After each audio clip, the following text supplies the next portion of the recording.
What is your most optimistic mindset for these times?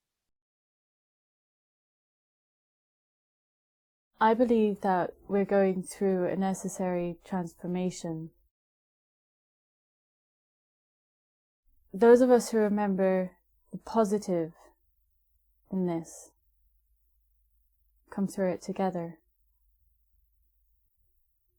My most optimistic mindset for these times is positivity. Every situation has a positive aspect to it, no matter how small or seemingly non-existent that may be. It's always present. And in times where we feel like we're in a crisis, where there seems to be no hope, it's helpful to find that small thread of positivity.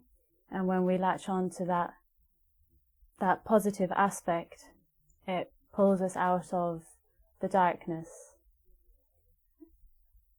The more we practice doing this, the larger and more visible the positivity in each situation becomes. So, positivity, finding the positive thread. In these times,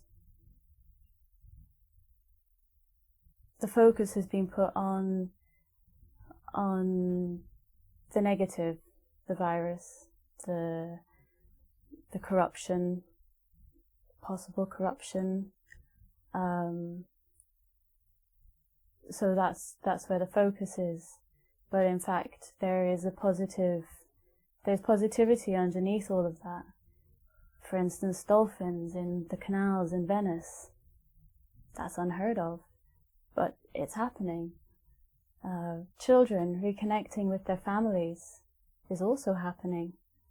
So these are positive threads that can be focused in on and actually bring light to dark situations. And we can draw joy out of those. What have you done to realize your life vision? My life vision is to be at peace and live in harmony with nature and all the creatures who live within. Life is synergy. We give because another needs, and because we can. Our mother, nature, remembers that we care. Show her that you remember the special bond you have with her. Nurture plants. Raise animals. We do not need a lot of land or many animals to do this. In fact, many people who have these things do not live in peace or in harmony with nature, or indeed the animals they say they care for. All we need is within our hearts. Plant a single seed. Watch it grow. Give it water and suitable nutrition. It may give you a tomato.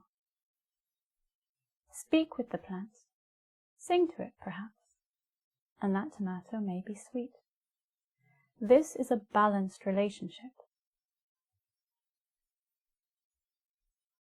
There is a common misconception that when you take on the responsibility of caring for an animal, that this animal then belongs to you. You cannot own an other's soul. Yes, animals do have souls. Choosing to be the sole provider for an animal is a huge responsibility and commitment, and not one that is necessary for forming relationships with the animal kingdom. Give ants your attention, and they may give you knowledge about working as a team. Put out seeds for birds, and they may fill your heart with song. These are also balanced relationships. Animals are more than a source of food.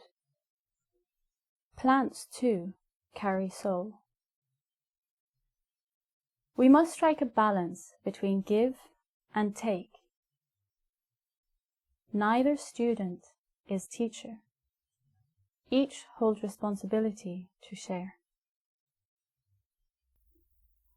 Well, my life vision is to be at peace and to live in harmony with nature and all the creatures who live within it. So I have surrounded myself with nature and with animals. I have my little garden and I lovingly plant seeds and watch them grow and interact with them on a daily basis, enjoying their beauty, talking to them, singing to them as I sing to myself. I share my home with 3 lovely cats, and I give them the time and energy to recognize each of their individual personalities, and I interact with them on a daily basis, and I talk to them, and I recognize the disputes that go on between them, issues of hierarchy between mother and daughter, and I try not to intervene, but also try to keep order in my own home and treat them as a part of that, while also letting them know that I am also here and must be respected. So I treat them as beings that also have a right to have space, to occupy space, and I've allowed that to be within my home. I also show my respect to nature and the material that I find within it, which involves also reusing items that perhaps someone else has thrown away.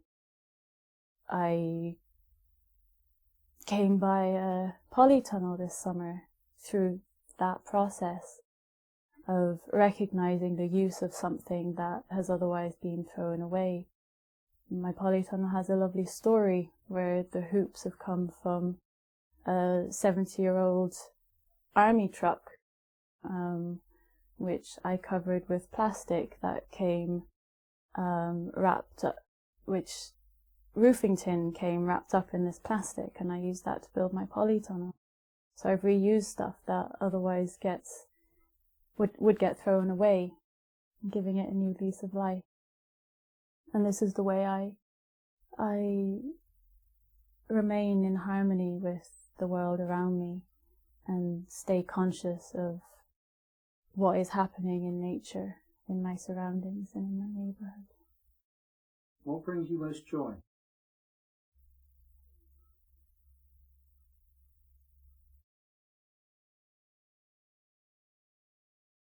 Sitting in nature, watching my chickens, who also live with me, my cats, and most of all my son, feeding them. Sitting in my conservatory, watching my son feed seeds to the chickens, and his joy in doing that, and the joy he finds in planting a seed, and reminding me to water it while he's away with his father, that I better not forget, that I must water it every day. Very important. These little things bring me the most joy.